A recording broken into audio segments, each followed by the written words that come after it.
बिस्मिल्लाहिर्रहमानिर्रहीम, अस्सलाम वालेकुम। इस वक्त जब हकीकत टीवी की ये वीडियो बन रही है तो मॉस्को में चाइना के फॉरेन मिनिस्टर और इंडिया के डिफेंस मिनिस्टर राजनाथ सिंह की मीटिंग जारी है, जो कि बड़ी तल्खियों पर मबनी है। उसकी वजह यह है कि एससीओ समिट में कुछ देर पहले राजनाथ सिंह ने तकरीर की है और उन्होंने कहा है कि हम यानी ये जो एससीओ समिट के अंदर जो कंट्रीज हैं ये दुनिया का 40% है। हमें एक दूसरे की बाउंड्रीज का एहतराम करना चाहिए, ना कि एक दूसरे के ऊपर चढ़ाई करते रहे। असल में उन्होंने चाइना को पैगाम दिया है कि आप हमारे मुल्क पर चढ़ाई कर रहे हैं, हमें जलील कर रहे हैं। इस सूरत हाल में जब मीटिंग होने जा रही है तो तल्खियों भरी मीटिंग है और इस मीटिंग में चाइना की जानिब से इंडिया को बड़ी धमकियां और जवाब दिया जाएगा। सिचुएशन इतनी ज्यादा टेंस हो चुकी है। मजीद डिस्कस करने से पहले इस वीडियो को लाइक करें, हकीकत टीवी को सब्सक्राइब करें और बेल आइकन पर जरूर क्लिक करें। ये आपकी स्क्रीन पर मनाजिर चल रहे हैं, हिमाचल प्रदेश के हैं। ये असल में तिब्बत कम्युनिटी के लोग खाटस बांध रहे हैं और इंडिया की फोर्सेस को रवाना कर रहे हैं, जो इस वक्त लड़ने के लिए जा रही हैं हिमाचल प्रदेश के बॉर्डर पर और लद्दाख में। चाइना ने वहां पर 1 लाख से ज्यादा फौजें तैनात कर दिए हैं, वहां पर डिप्लॉयमेंट हो चुकी है। अब इंडिया भी अपनी फोर्सेस को वहां पर रवाना कर रहा है। ऑलरेडी वहां पर इंडिया ने काफी डिप्लॉयमेंट की है, 40 से 50 हजार के करीब, लेकिन वो मजीद रवाना कर रहे हैं। और शायद लगता है कि ये जो फौजी जो आपकी स्क्रीन पर चल रहे हैं, जो जा रहे हैं इस वक्त लड़ने के लिए, ये इंडिया के वापस ना आए, क्योंकि मोदी सरकार ने इनको मरने के लिए भेज दिया है और उनको पता है कि उनके साथ होने क्या जा रहा है। एक चीज आप ज़हन में रखिएगा, अगर इंडिया और चाइना की लड़ाई होती है तो पाकिस्तान के अंदर इंडिया के जो एसेट्स हैं और अफगानिस्तान से ये पूरी तरह एक्टिव हो जाएंगे और पाकिस्तान के अंदर ये हमले धमाके करने की पूरी कोशिश करेंगे। स्लीपर सेल्स जितने भी हैं उनको एक्टिव कर दिया जाएगा और पाकिस्तान भी हमले के लिए फिर तैयार हो जाएगा, क्योंकि ये एक तरफा जंग कभी भी नहीं हो सकती। इंडिया के साथ इस वक्त चाइना का वो लेवल हो चुका है कि आप इस वक्त भूल जाएं कि अमेरिका और साउथ चाइना सी के अंदर मामला क्या चल रहा है, कोल्ड वॉर क्या चल रही है, सर्द जंग के क्या मामलात हैं। अब सूरत हाल इंडिया और चाइना की इतनी ज्यादा खतरनाक हो चुकी है कि इस वक्त थाईलैंड के साथ चाइना ने अपना मामला पूरी तरह तय कर लिया है और उनको बिल्कुल इदराक है कि स्टेट ऑफ मलाक्का आज नहीं तो कल, हकीकत टीवी आपको तफसीली इस पर कई दफा बता चुका है कि बंद हो जाना, इसलिए उन्होंने थाईलैंड के साथ अपने मामला फाइनल कर लिए हैं। अब ये एक क्राक कैनाल के नाम से कई 100 किलोमीटर पर मुहित बना रहे हैं पूरा एक सिस्टम। ये असल में प्रपोजल ये होगा कि बीजिंग के इस प्रपोजल के मुताबिक असल में बीजिंग के जितने सारे वहां से शिप्स आते हैं वो यहाँ से होकर जाएंगे, जो कि डायरेक्टली थाईलैंड से होता हुआ फिर आगे इंडियन ओशन को जाएगा।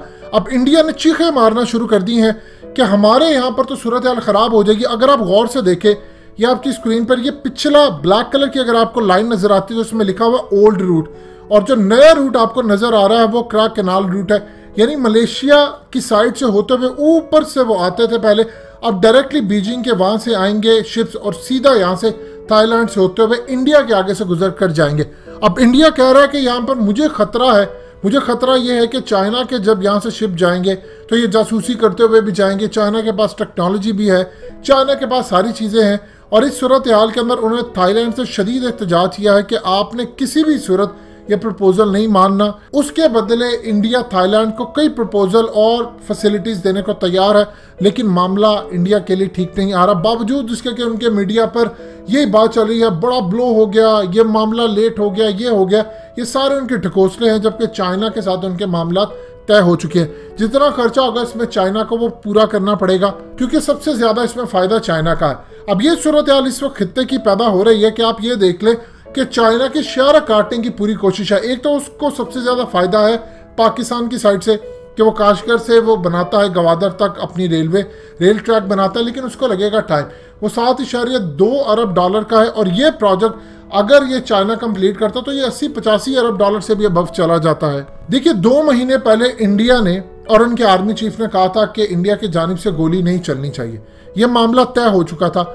लेकिन अब सूरत हाल ये हो चुकी है कि इंडिया का जो करंट आर्मी चीफ है निर्वाणे, ये बेसिकली अगर आप इसको देखें तो अपनी कंट्री के लिए बेहतर है और ये बिपिन रावत से कम बेहतर है, जो कि फजूल की बकवासियात और जाली हमले, हम ये करेंगे, हमने वो कर दिया, स्ट्राइक कर दिया, उससे बेहतर है। लेकिन ये कौम को बता रहा है कि हालात बहुत ज़्यादा ख़राब हैं। इवन कि अब लद्दाख के अंदर ये गए हैं, वहां पर जाकर इन्होंने सिचुएशन देखी है। इन्होंने जब चाइना की डिप्लॉयमेंट देखी है तो इनके होश उड़ गए हैं कि वहां पर तो उन्होंने रडार से लेकर अपने हथियार, अपनी तमाम चीजें, फोर्सेस, ग्राउंड फोर्सेस, PLA, इन सब को तैनात कर दिया है। और इवन के उनके जो मिसाइल सिस्टम है उनका तमाम का रुख इस वक्त इंडिया की जानिब है। देखिए, इंडिया को प्रॉब्लम सबसे ज्यादा इस वक्त ये आ रही है कि वो नाम नहीं ले रहे। पाकिस्तान की जानिब से उनको खदशा है कि किसी भी वक्त हमला भी हो सकता है, लेकिन उनको उम्मीद इस चीज़ की है कि पहले चाइना हमला करेगा, क्योंकि हालिया अब जो चाइना ने हमला किया है उसमें बड़ी शिद्दत थी। बावजूद इसके कि उसको खुफिया रखा गया, उसकी डेवलपमेंट खुफिया रखी गई, चाइना की जानिब से कंप्लीटली डिस्ट्रॉय करने की उनकी मिलिट्री बेस फिंगर 4 पर धमकी दी गई है। और इस सूरत हाल के अंदर यहाँ तक चाइना की जानिब से कहा गया है कि अगर आप किसी भी सूरत देखना चाहते हैं चाइना की पावर क्या है, तो इंडिया को हम वहां पर हमला करेंगे कि न्यू दिल्ली को बाद में रियलाइज होगा कि चाइना के साथ लड़कर उन्होंने कितनी बड़ी गलती की। बार बार वो कह रहे हैं कि वाशिंगटन के पीछे ना छुपे। अभी जो मॉस्को का दौरा हुआ है राजनाथ सिंह का, ये इसी बेस पर था, समझाने की कोशिश, बात करने की कोशिश। लेकिन चाइना एक चीज से पीछे नहीं हट रहा किसी भी सूरत। उसने बार बार एक ही बात कही है और वो इस पर कायम है। उसका कहना है, मैं किसी भी सूरत अपनी 1 इंच जमीन इंडिया को देने को तैयार नहीं हूं। अब दूसरी जानिब इंडिया के लिए राफेल का सबसे ज्यादा मसला ये बना हुआ है कि वहां से जो परिंदे हैं वो आकर अंबाला एयरबेस के ऊपर इन साइड से गुजरते हैं। उन्होंने कहा कि वहां पर आपने पिजन्स को नहीं पालना, खुराक नहीं देनी। और पिछले दिनों उनका एक राफेल गिरते गिरते भी बचा है। उन्होंने इस तमाम सूरत हाल में कहा है कि आप यहाँ से हमें क्लियर करके दें कि अगर राफेल किसी वजह से गिरता है, मिसाल के तौर पर परिंदों की वजह से मसला आ जाता है या कुछ आ जाता है, तो हमारे पास लड़ने के लिए अभी कोई सूरत हाल नहीं है। फ्रांस को कहा जा रहा है कि आप अर्जेंट बेसिस के ऊपर हमें राफेल दें, क्योंकि हमारा मुकाबला इस वक्त चाइना के साथ है। एक दफा चाइना ने किसी एक राफेल को गिरा दिया या किसी इंडियन जहाज को गिरा दिया, जो कि वो तैयार बैठे हैं। देखिए, इस वक्त सूरत हाल पूरी दुनिया में तलखियों का ये लेवल है कि तुर्की उठकर कहता है UAE को कि अगर तुम मेरी सरहद में घुसे तो मैं तुम्हारा शूट कर दूंगा F-16। और भूल जाना कि तुर्की फलाना ये है, हम मुस्लिम कंट्री है लेकिन हम अपना दिफा करना जानते हैं। यानी इस सूरत हाल तक लेवल हो चुका है कि वहाँ UAE के साथ मामला खराब है। पाकिस्तान ऑलरेडी स्कर्दू की साइड से पूरी तरह तैयारी करके बैठा है, डिप्लॉयमेंट के लिए तैयार है।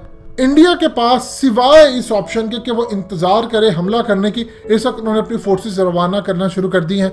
और ये जितनी भी फोर्सेस जा रही हैं, ये आप समझ लीजिए अपनी फैमिली से मिलकर जा रही हैं। हो सकता है ये वापस ना आए। और ये भी पॉसिबिलिटी है कि कश्मीर वाली साइड से इंडिया को प्रॉब्लम ये होनी जा रही है कि अगर लद्दाख वहाँ पर उगलता है आ गया, वहाँ पर मामला ख़राब होता है, क्योंकि चाइना भूलने नहीं वाला इस बात को कि इसराइल यहाँ पर मिलिट्री बेस बनाने आ रहा था, अमेरिका यहाँ पर बनाने आ रहा था। अब अगर लद्दाख वाली साइड पर मामला खराब होते हैं, अगर चाइना ने 1 लाख से ज़ायद अपनी फौजें वहाँ पर लगा दी हैं, तो इंडिया को कश्मीर से फौजें निकालना पड़ेगी। अब इंडिया को हो सकता है 3-4 लाख फौजें वहाँ से निकालना पड़े।